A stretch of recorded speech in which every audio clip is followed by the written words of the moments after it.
तो स्वागत है आपका घटना चक्र इतिहास के चैप्टर नंबर 4 यानी कि इस चैप्टर का नाम है बौद्ध धर्म। इस चैप्टर में बौद्ध धर्म से जितने सारे विभिन्न राज्य लोक सेवा आयोग की परीक्षाओं में एवं संघ लोक सेवा आयोग में जितने सारे इस चैप्टर से प्रश्न पूछे गए हैं उन सारे प्रश्नों का कंपाइल है, आप जानते हैं, और उन्हीं सारे प्रश्नों का हम यहाँ पे डिस्कस करने वाले हैं इस वीडियो फॉर्मेट में। तो चलिए देखते हैं अगला प्रश्न। पहला प्रश्न कौन सा है? पहले प्रश्न में आपसे पूछा जा रहा है कि गौतम बुद्ध का जन्म कब हुआ था। ठीक है ना, पूछा जा रहा है कि गौतम बुद्ध का जन्म कब हुआ था। आपको 4 ऑप्शंस दे दिए गए हैं। ऑप्शन नंबर 1 क्या है?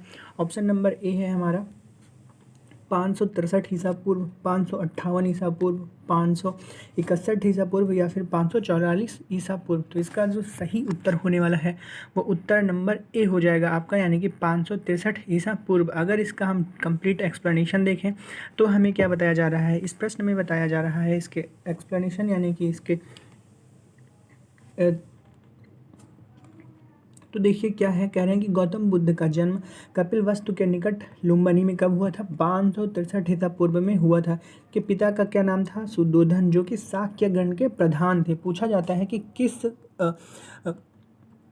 गण से संबंधित थे गौतम बुद्ध। तो गौतम बुद्ध किस गण से संबंधित थे? शाक्य गण से, यानी कि इनके पिता जो थे सुद्धोधन, वो क्या थे? इस शाक्य गण के प्रधान हुआ करते थे। माता का नाम माया देवी था, जो कि किस वंश से थी?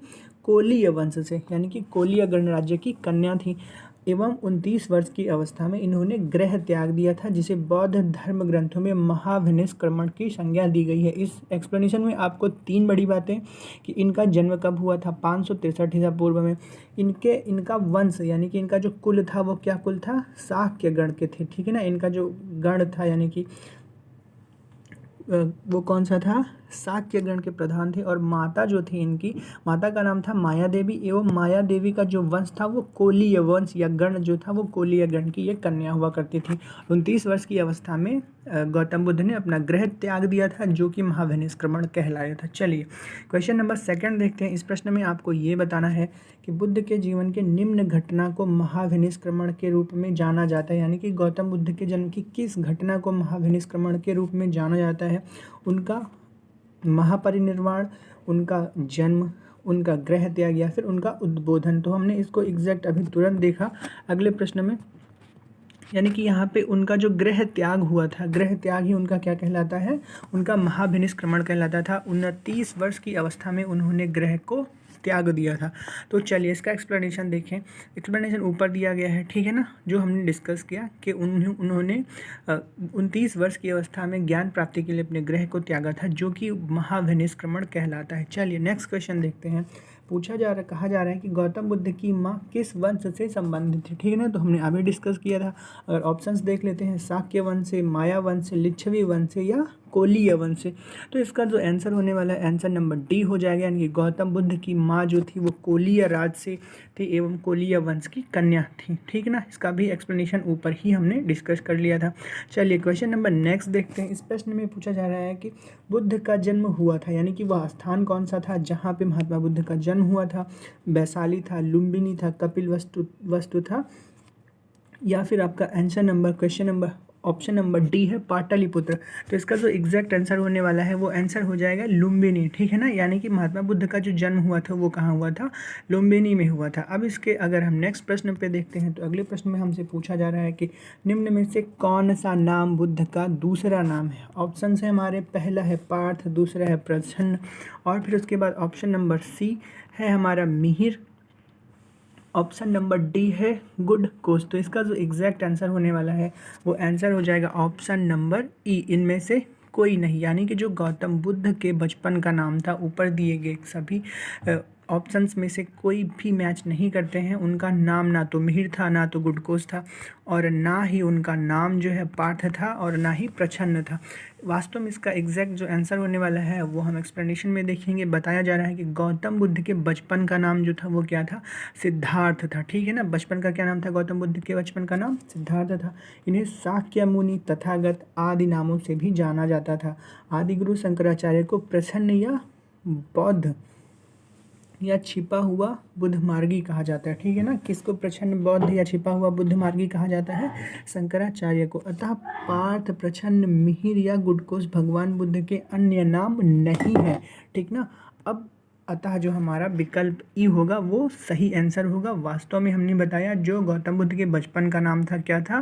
सिद्धार्थ नाम था। इसके अलावा उनको शाक्य मुनि, तथागत आदि नामों से भी जाना जाता है।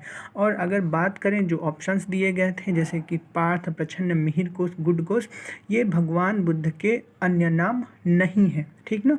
चलिए अब अगर नेक्स्ट प्रश्न देखते हैं तो इसमें आपसे पूछा जा रहा है कि निम्नलिखित में से किस राजवंश में अभिलेखों से इस परंपरा का समर्थन होता है कि लुम्बिनी शाक्य मुनि बुद्ध का जन्म स्थल है या फिर जन्म स्थान है? ऑप्शंस अगर देखिए मौर्य वंश, सुंग, सातवाहन या फिर कुषाण, तो इसका जो एग्जैक्ट आंसर होने वाला है ऑप्शन नंबर ए हो जाएगा, मौर्य वंश। ठीक है ना। मौर्य वंश जो है इस बात का समर्थन करता है कि महात्मा बुद्ध का जो जन्म हुआ वो लुम्बिनी में शाक्य मुनि लुम्बिनी में हुआ था। ठीक है ना। अगर इसका एक्सप्लेनेशन देखें तो क्या बताया जा रहा है? कह रहे हैं कि मौर्य वंशीय शासक अशोक रुमनदेई अभिलेख में सूचना मिलती है कि जो शाक्य बुद्ध का जन्म हुआ है वो लुम्बिनी में हुआ है। इस अभिलेख के अनुसार अशोक के राज्याभिषेक के 20 वर्ष बाद, ठीक है ना, अशोक राज्याभिषेक के 20 वर्ष बाद वहाँ पे आया तथा उसने उस स्थान की पूजा की जहाँ शाक्य मुनि बुद्ध का जन्म हुआ था। फिर साथ ही इस अभिलेख में लुम्बिनी के बुद्ध का जन्म स्थल होने के कारण इसे छूट प्रदान करने की घोषणा की। ठीक है ना। यानी कि जो कह रहे हैं लुम्बिनी जो है, लुम्बिनी में कब अशोक अपने राज्याभिषेक के 20वें वर्ष बाद आया और वहाँ पे उसको ऐसी जानकारी मिली कि यहाँ पे शाक्य मुनि बुद्ध का जन्म हुआ है, तो उसने उस स्थल को अपने राज्य में जो कर लगते थे धार्मिक स्थलों पे, तो उस स्थल को कर से मुक्त कर दिया। चलिए क्वेश्चन नंबर 7 देखते हैं। 7 में हमसे क्या पूछा जा रहा है? कह रहे कि निम्नलिखित में से कौन सा एक अभिलेख इस परंपरा की पुष्टि करता है कि गौतम बुद्ध का जन्म लुम्बिनी में हुआ था? ठीक ना। तो हमें देखना है कि कौन सा ऐसा अभिलेख है जो इस परंपरा का समर्थन करता है कि गौतम बुद्ध का जो जन्म है वो लुम्बिनी में हुआ है। ऑप्शंस देखें, ए में है बशाण स्तंभ अभिलेख, निगाली स्तंभ अभिलेख, निगाली सागर, रमपुरवा या फिर रुमनदेई। तो इसका जो एग्जैक्ट आंसर होने वाला है वो आंसर आपका हो जाएगा आंसर नंबर डी, रुमनदेई अभिलेख जो है वो इस बात का समर्थन करता है कि महात्मा बुद्ध का जो जन्म हुआ है वो कहाँ पे हुआ है? लुम्बिनी में हुआ है। ठीक। क्वेश्चन नंबर 8 देखते हैं। इस प्रश्न में आपसे क्या पूछा जा रहा है? कहना है कि निम्नलिखित में से किस राजा को एक अभिलेख से सूचना मिली कि शाक्य मुनि बुद्ध का जन्म लुम्बिनी में हुआ था? ठीक है ना। किस अभिलेख से अशोक को पता चला, किस अभिषेक से ऐसा कौन सा राजा था कि उसको अभिलेखों से पता चला कि शाक्य मुनि बुद्ध का जन्म लुम्बिनी में हुआ था? वो राजा अशोक था, कनिष्क था या फिर इसके अलावा हर्ष या धर्मपाल। तो इसका एग्जैक्ट आंसर हो जाएगा हमारा ए, अशोक को अभिलेखों से पता चला कि जो महात्मा बुद्ध हैं उनका जन्म लुम्बिनी में हुआ था। क्वेश्चन नंबर 9 में अगर हम देखें तो पूछा जा रहा है कि महात्मा बुद्ध का महापरिनिर्वाण कहाँ पर हुआ? ऑप्शंस देखें, लुम्बिनी में, बोधगया में, कुशीनगर में या फिर कपिलवस्तु में। तो इसका जो एग्जैक्ट आंसर हो जाएगा आंसर नंबर सी। और आंसर का मतलब कुशीनगर में महात्मा बुद्ध का क्या हुआ था? महापरिनिर्वाण, यानी कि वह ऐसा स्थान था जहाँ पे उन्होंने अपने प्राण त्यागे थे। अब इसका अगर हम एक्सप्लेनेशन देखें तो क्या है, बौद्ध धर्म का प्रचार करते हुए महात्मा बुद्ध मल्लों की राजधानी पावा पहुंचे थे। ठीक है ना।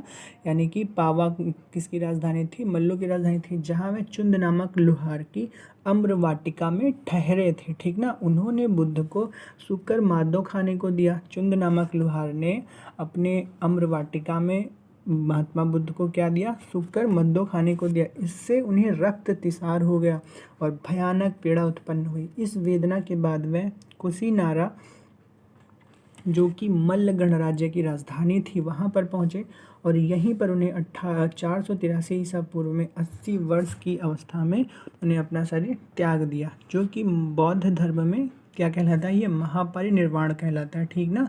देखिए ये बात ध्यान देने की है। कह रहे हैं कि वेदना के बाद कुशीनारा, जो कि मल्ल गणराज्य की राजधानी थी, ये वहाँ पर पहुँचे। ठीक। यानी कि इन्हें जो है इनका जो महापरिनिर्वाण हुआ वो कहाँ पे हुआ, कुशीनारा या फिर कुशीनगर, कुशीनारा में, ठीक ना। तो ये हो गया हमारा क्वेश्चन नंबर 9। क्वेश्चन नंबर 10 में अगर हम देखें, इस प्रश्न में हमको क्या बताना है, पूछा जा रहा है कि गौतम बुद्ध का महापरिनिर्वाण जिस राज्य में हुआ वह राज्य कौन सा था। तो हमने इसका अभी अभी एक्सप्लेनेशन देखा, वो राज्य अंग था, मगध था, मल्ल था या फिर वत्स था। तो वो राज्य कौन सा था, वो राज्य हो जाएगा हमारा मल्ल, ठीक है ना।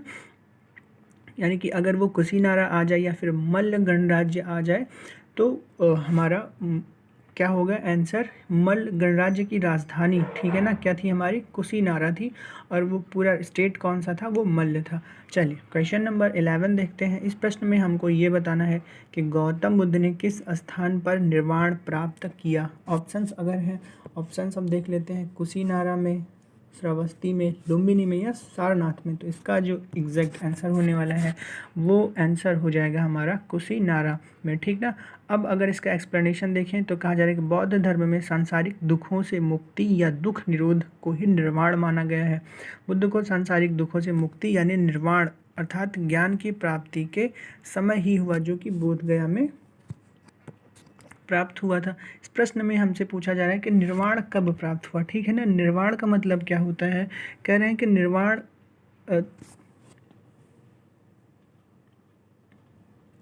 दुखों से मुक्ति या फिर दुख निरोध को ही निर्वाण कहा जाता है।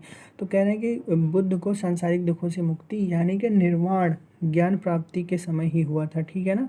निर्वाण कब हुआ था, जब उनको ज्ञान प्राप्ति हुई, तो वही सीजन हमारा निर्वाण प्राप्ति या फिर ज्ञान प्राप्ति के नाम से जाना जाता है, जो कि कहाँ हुआ था, बोध गया में प्राप्त हुआ था। इसका जो आंसर है वो हमारा बोध गया किसी भी प्रश्न में नहीं है, तो ये थोड़ा विवादित प्रश्न हो सकता है। अगर आपको एग्जैक्ट बोध गया आ जाए तो आप निर्वाण प्राप्ति के लिए बोध गया को ही टिक करेंगे, क्योंकि इस प्रश्न में किसी भी जगह बोध गया नहीं है, तो ये प्रश्न आप छोड़ सकते हैं या फिर उचित एक्सप्लेनेशन पे आगे आंसर कर सकते हैं। चलिए आंसर नंबर 12 देखिए। इस प्रश्न में हमसे क्या पूछा जा रहा है, कह रहे हैं महात्मा बुद्ध का परिनिर्वाण किसके गणतंत्र में हुआ था। महात्मा बुद्ध का परिनिर्वाण किसके गणतंत्र में हुआ था। अगर इसका हम ऑप्शंस देखें, मल्लों के, लिच्छवियों के, शाक्यों के या फिर पालों के, तो इसका जो आंसर होने वाला है वो आंसर नंबर ए हो जाएगा। महात्मा बुद्ध का परिनिर्वाण मल्लों के गणराज्य में हुआ था। चलिए तो ये हम इसको देख चुके हैं, जो कि मल्लों का गणराज्य क्या हुआ करता था, मल्लों का गणराज्य मल्ल गणराज्य था, जिसकी राजधानी क्या थी, कुशीनगर थी, ठीक ना। तो ये हम देख चुके हैं पिछले ही प्रश्नों में। कह रहे महानिर्वाण मंदिर अवस्थित है, महापरिनिर्वाण मंदिर अवस्थित है कहाँ पे, कुशीनगर में, ठीक ना। ऑप्शन नंबर ए है कुशीनगर, ऑप्शन नंबर बी है हमारा सारनाथ, सी है बोध गया एवं डी है श्रावस्ती। तो इसका जो एग्जैक्ट आंसर होने वाला है वो आंसर हमारा ए हो जाएगा। महापरिनिर्वाण मंदिर जो है वो कहाँ पे स्थित है, वो स्थित है कुशीनगर में। इसका अगर एक्सप्लेनेशन देखें तो एक्सप्लेनेशन क्या बताया जा रहा है कि महापरिनिर्वाण मंदिर उत्तर प्रदेश के कुशीनगर जिले में स्थित है। मंदिर में स्थापित भगवान बुद्ध की मूर्ति 1876 ईस्वी में उत्खनन के द्वारा प्राप्त की गई थी तथा महापरिनिर्वाण मंदिर विश्व में बौद्ध धर्म के सबसे पवित्र मंदिरों में से एक माना जाता है।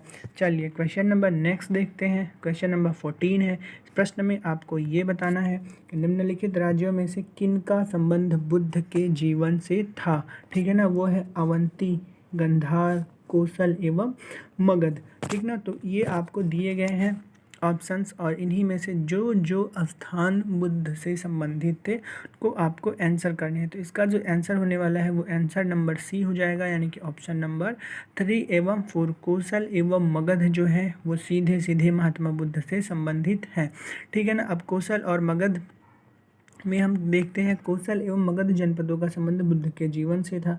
कह रहे हैं कि गौतम बुद्ध ने अपनी शिक्षा का प्रसार हेतु मगध एवं कोसल दोनों राज्यों का भ्रमण किया था। क्वेश्चन नंबर 15 में हमसे पूछा जा रहा है कि गौतम बुद्ध द्वारा अपने धर्म में दीक्षित किया जाने वाला अंतिम व्यक्ति निम्नलिखित में से कौन सा था। वो अंतिम व्यक्ति हमारा आनंद थे, सारिपुत्र थे, मोगलान थे या फिर सुभद्र थे, ठीक ना। तो इसका जो एग्जैक्ट आंसर होने वाला है वो हो जाएगा सुभद्र, ठीक है ना। यानी कि गौतम बुद्ध द्वारा अपने धर्म में दीक्षा दिए जाने वाले अंतिम व्यक्ति जो थे वो थे हमारा सुभद्र। अब इसका एक्सप्लेनेशन अगर देखें तो एक्सप्लेनेशन में क्या बताया जा रहा है कि अपने जीवन के अंतिम वर्षों में गौतम बुद्ध अपने शिष्य चुंद के यहाँ पावा पहुँचे, ठीक है ना। जो कि पावा पहुँचे, यहाँ सूकर माधव भोज सामग्री खाने से इन्हें अतिसार हो गया। फिर वो पावा से कुशीनगर चले गए और वहीं पर सुभद्र को उन्होंने अपना अंतिम उपदेश दिया। पावा अपने एक शिष्य के यहाँ वो गए और वहाँ पे उन्होंने सूकर माधव नामक भोज्य पदार्थ खाया और उसको खाने के बाद उन्हें अतिसार हो गया। अतिसार होने के बाद में वो चले गए पावा से कुशीनगर और कुशीनगर में ही उन्होंने अपने शिष्य सुभद्र को अपना अंतिम उपदेश दिया।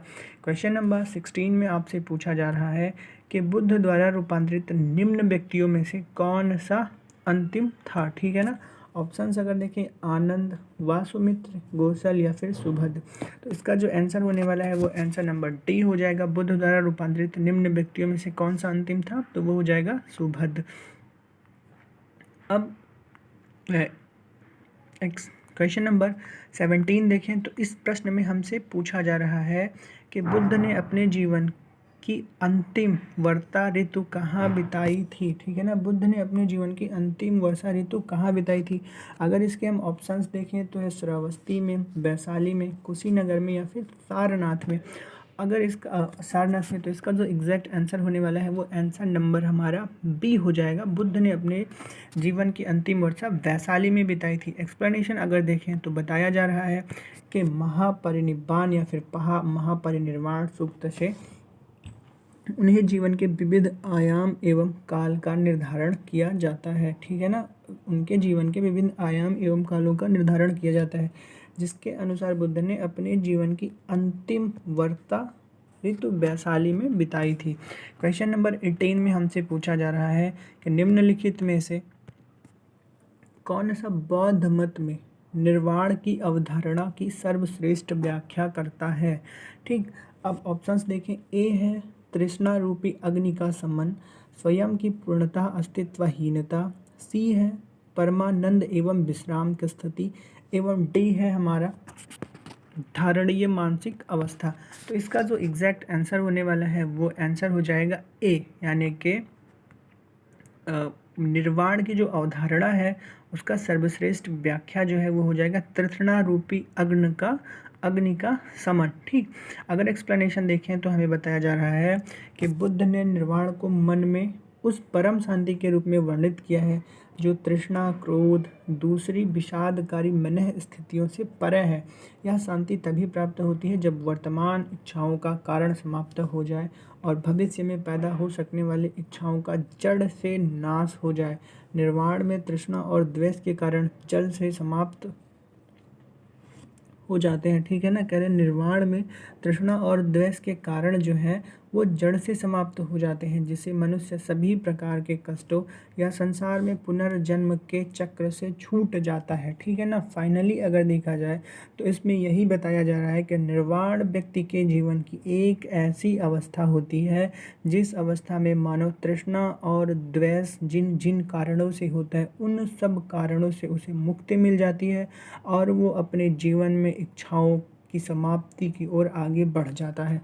तो इसका जो आंसर होने वाला है वो आंसर नंबर ए हो जाएगा, तृष्णा रूपी अग्नि का समन। चलिए आंसर नंबर हम 19 देखें तो अलार कलाम कौन थे। ऑप्शन बुद्ध के एक शिष्य थे, प्रतिष्ठित बौद्ध भिक्षु थे, बुद्धकालीन एक शासक या फिर बुद्ध के गुरु थे। तो इसका आंसर नंबर हो जाएगा हमारा डी, जो अलार कलाम थे वो महात्मा बुद्ध के गुरु थे। और एक्सप्लेनेशन देखें तो महाभिनिष्क्रमण के बाद ज्ञान की खोज में महात्मा बुद्ध अलार कलाम के आश्रम पहुँचे। वहाँ उन्होंने उनसे क्या ली, दीक्षा। कलाम के आश्रम में तपस्या की, किंतु उससे बुद्ध जो है संतुष्ट नहीं हुए। अलार कलाम ने सांख्य दर्शन की शिक्षा जो दी वो महात्मा बुद्ध को दी तथा अपनी साधना शक्ति के लिए ये अलार कलाम बहुत ही विख्यात थे।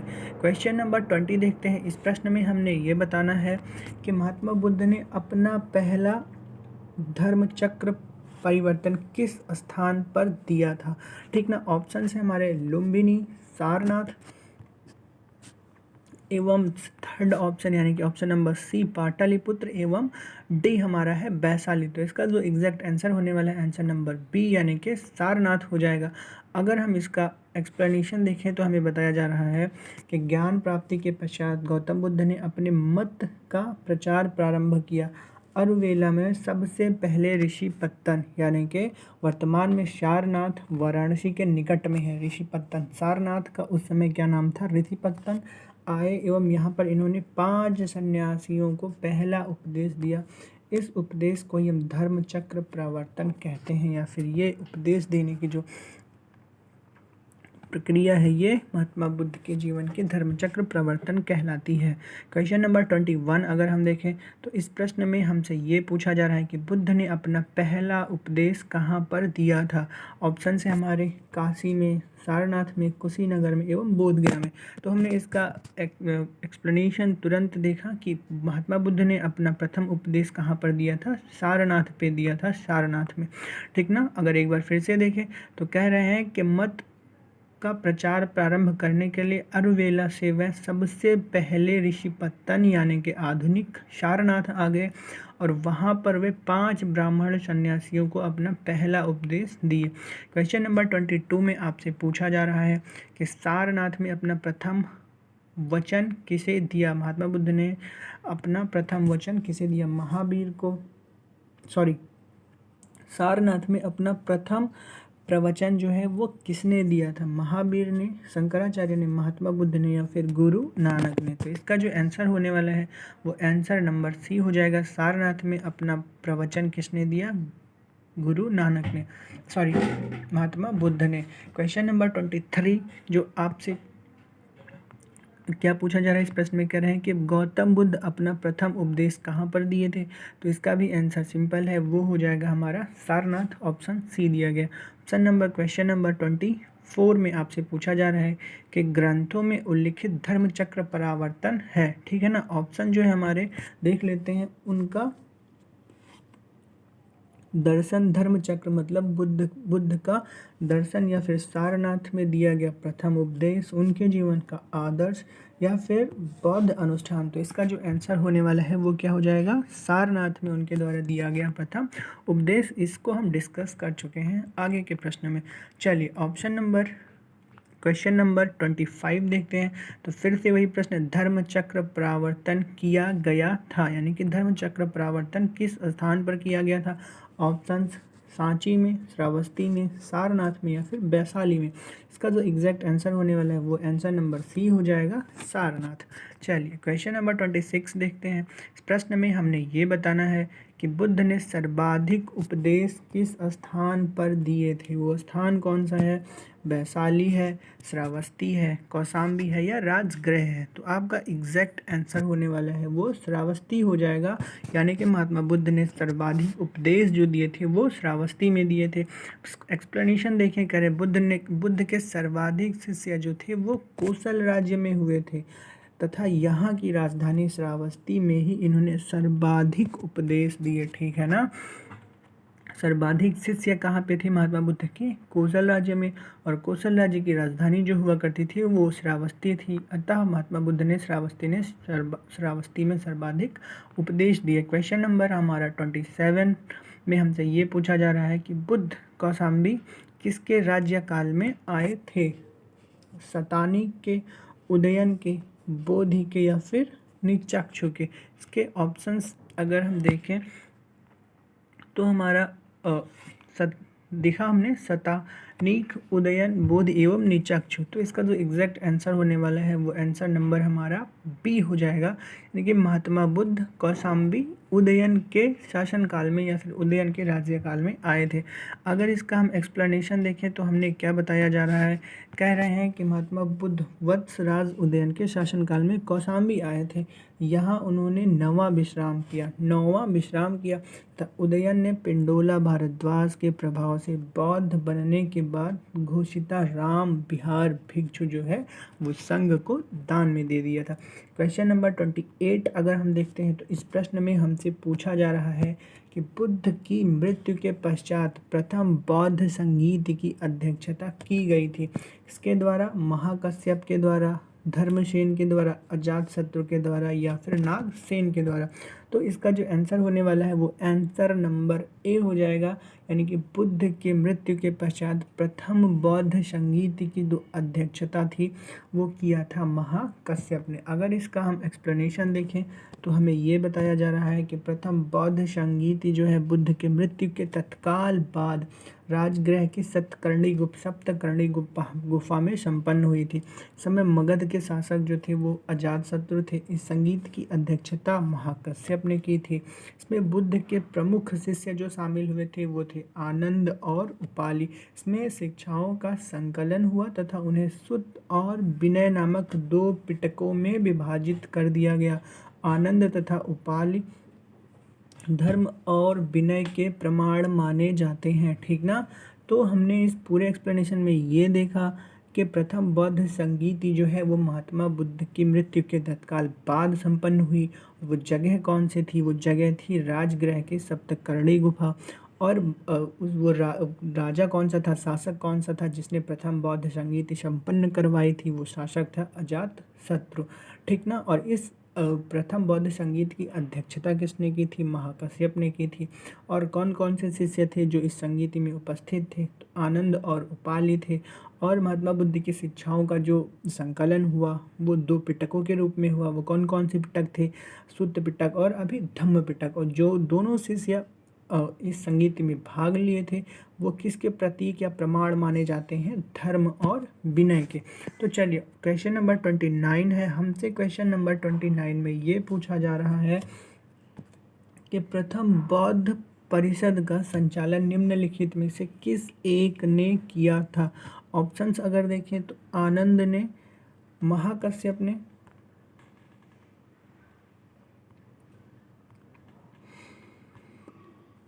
और सी है मोगली पुत्र तिष्य ने, एवं डी है हमारा उपाली ने। तो इसका जो एग्जैक्ट आंसर होने वाला है वो आंसर हो जाएगा महाकश्यप ने, ठीक ना। हमने पूछा जा रहा है कि परिषद का संचालन किसने किया, ठीक है ना। यानी कि जो प्रथम बौद्ध संगीति हुई थी उस प्रथम बौद्ध संगीति की अध्यक्षता किसने की थी?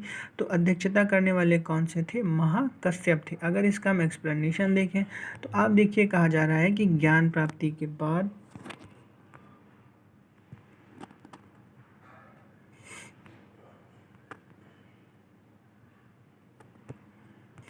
इस प्रश्न के एक्सप्लेनेशन में महाकश्यप होंगे, यानी कि प्रथम बौद्ध संगीत की अध्यक्षता महाकश्यप ने ही की थी। अब क्वेश्चन नंबर 30 देखते हैं। इस प्रश्न में हमें ये बताना है कि सप्तकर्णी गुफा स्थित है। ऑप्शंस हैं आपके सांची में, नालंदा में, राजगृह में या फिर पावापुरी में। तो सप्तकर्णी गुफा जो है हमारी कहाँ पर स्थित है? वो स्थित है राजगृह में, ठीक है ना। तो हमने इसका एक्सप्लेनेशन ऊपर ही देखा, यानी कि हमें ये बताया गया कि सप्तकर्णी गुफा जो है उसी में का क्या आयोजन हुआ था? प्रथम बौद्ध संगीति का आयोजन हुआ था, ठीक है ना। देखिए इसमें साफ साफ लिखा है कि बुद्ध के मृत्यु के तत्काल बाद राजगृह की सप्तकर्णी गुफा में प्रथम बौद्ध संगीति का आयोजन किया गया था। चलिए क्वेश्चन नंबर नेक्स्ट अगर देखते हैं तो इस प्रश्न में हमको ये बताना है कि भगवान बुद्ध के महापरिनिर्वाण के बाद पहली बौद्ध संगीति कहाँ पर संपन्न हुई थी? ऑप्शंस हैं आपके राजगिरी में, गया में, पाटलिपुत्र में, वैशाली में या फिर उपर्युक्त में से किसी भी में नहीं। तो इसका जो आंसर होने वाला है तो राजगृह यानी कि राजगीर में प्रथम बौद्ध संगीति संपन्न हुई थी, ठीक ना। इसका एक्सप्लेनेशन हम बार बार देखते आए हैं। क्वेश्चन नंबर 32 जो है इस प्रश्न में हमसे ये पूछा गया है कि कश्मीर में कनिष्क के पश्चात जो बौद्ध संगीति आयोजित हुई उसकी अध्यक्षता में निम्नलिखित में से किसने भाग लिया या फिर उसकी अध्यक्षता किसने की? ऑप्शन है हमारे, ऑप्शन नंबर ए में पार्श्व ने, बी है नागार्जुन ने, सी है शूद्रक ने एवं डी है वासुपुत्र ने, ठीक है ना। यानी कि कश्मीर में कनिष्क के समय में जो बौद्ध संगीति हुई थी उसकी अध्यक्षता किसने की? वासुमित्र ने। ठीक ना। अगर एक्सप्लेनेशन अगर देखें तो कहा जा रहा है कि बौद्ध धर्म के चतुर्थ संगीति कुषाण शासक कनिष्क के राज्यकाल में संपन्न हुई, जो कि कनिष्क का राज्य कहाँ पे था? कुंडलवन, कश्मीर। इसकी अध्यक्षता वासुमित्र ने की तथा अश्वघोष इसके अध्यक्ष बने। इस सभा में महासांगिकों का वर्चस्व था। बौद्ध धर्म के कठिन अंशों का सम्यक विचार किया गया तथा प्रत्येक पिटक पर भाष्य लिखकर उन्हें विभाषा शास्त्र नामक टीकाओं में संकलित कर दिया गया। इस समय बौद्ध धर्म हीनयान एवं महायान नामक दो स्पष्ट संप्रदायों में विभक्त हो गया। यानी कि हमारी जो बड़ी मेजर बातें हैं इस प्रश्न में ये हमें एक्सप्लेनेशन में देखने को मिलती है कि चतुर्थ बौद्ध संगीति कहाँ हुई थी? कुंडलवन, कश्मीर में हुई थी। इसके किसके शासनकाल में? कनिष्क के शासनकाल में हुई थी। अध्यक्षता किसने? वासुमित्र ने की थी तथा उपाध्यक्ष कौन से थे? अश्वघोष से थे। और इसी चौथी महासंगीति में ही क्या हो गया था कि बौद्ध धर्म जो है दो संप्रदायों हीनयान एवं महायान में विभक्त हो गया था। क्वेश्चन नंबर हमारा 33 है। क्वेश्चन नंबर 33 में हमसे ये पूछा जा रहा है कि बौद्ध धर्म की महायान शाखा औपचारिक रूप से किसके शासनकाल में प्रकट हुई? ऑप्शंस पे अगर हम देखें तो अजातशत्रु के समय में, अशोक के समय में, धर्मपाल या फिर कनिष्क के समय में। ठीक ना। तो इसका जो एग्जैक्ट आंसर होने वाला है, महायान शाखा औपचारिक रूप से किसके शासनकाल में संपन्न हुई? कनिष्क के शासनकाल में। ठीक ना। यानी कि जब बौद्ध धर्म का विभाजन हो गया दो संप्रदायों में, हीनयान एवं महायान में, तो उस समय शासन किसका था? कनिष्क का। ठीक। चलिए क्वेश्चन नंबर 34 हम देखते हैं। इस प्रश्न में हमको ये बताना है कि कनिष्क के शासनकाल में बौद्ध सभा किस नगर में आयोजित की गई थी? ऑप्शंस देखते हैं। मगध में, पाटलिपुत्र में, कश्मीर में या फिर राजगृह में। तो इसका जो आंसर होने वाला है वो आंसर नंबर सी हो जाएगा। कनिष्क के शासनकाल में बौद्ध सभा का आयोजन किया गया। हमने देखा कुंडलवन कश्मीर में चौथी बौद्ध संगीति हुई थी। ठीक है ना। और उसके शासक कौन से थे? कनिष्क। क्वेश्चन नंबर 35 में हमें ये बताना है किस शासक के काल में चतुर्थ बौद्ध संगीति का आयोजन कश्मीर में हुआ? ऑप्शंस में आपके अशोक, कालाशोक, कनिष्क और अजातशत्रु। इसका जो आंसर होने वाला है वो हो जाएगा कनिष्क के शासनकाल में। क्वेश्चन नंबर 36 देखते हैं। क्वेश्चन नंबर 36 में हमसे ये पूछा जा रहा है कि चतुर्थ बौद्ध संगीति का आयोजन कहाँ हुआ था या फिर किस राजा के समय में हुआ था? कनिष्क के शासनकाल में, अशोक के, हर्षवर्धन या फिर मेनांडर के। तो चतुर्थ बौद्ध संगीति हमने बार बार देखा कुंडलवन कश्मीर में हुई। इसी संगीति में बौद्ध धर्म जो है हमारा हीनयान एवं महायान में विभक्त हो गया और कुंडलवन कश्मीर में आयोजित थी। उस समय उसके शासक जो थे कनिष्क थे। तो इसका आंसर हमारा ए हो जाएगा। क्वेश्चन नंबर 37 में हमसे पूछा जा रहा है कि निम्नलिखित 4 स्थानों में हुई बौद्ध संगीतियों का सही कालानुक्रम दिए गए कोट से ज्ञात करें। ऑप्शंस है ए वैशाली, बी राजगृह, सी कुंडलवन, सी पाटलिपुत्र। तो इसका जो एग्जैक्ट आंसर होने वाला है वो आंसर नंबर हमारा हो जाएगा डी। ठीक है ना। कह रहे हैं कि सही कालानुक्रम क्या क्या है।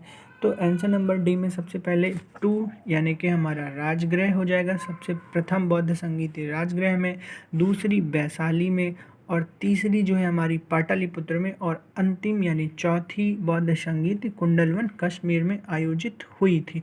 चलिए तो ये रहा हमारा क्वेश्चन नंबर 38 प्रश्न में हमने देखना है क्या पूछा जा रहा है। द्वितीय बौद्ध संगीति का आयोजन कहाँ पर हुआ था? ऑप्शंस हम देखेंगे। राजगृह में, वैशाली में, पाटलिपुत्र में या फिर काशी वाराणसी में। इसका जो आंसर होने वाला है वो आंसर हो जाएगा हमारा द्वितीय बौद्ध संगीति का आयोजन वैशाली में हुआ था। ठीक। चलिए क्वेश्चन नंबर 39 में हमसे पूछा जा रहा है तृतीय बौद्ध सभा का स्थापना किस स्थान पर बुलाया गया था या तृतीय बौद्ध संगीति की स्थापना किस स्थान पर हुई थी?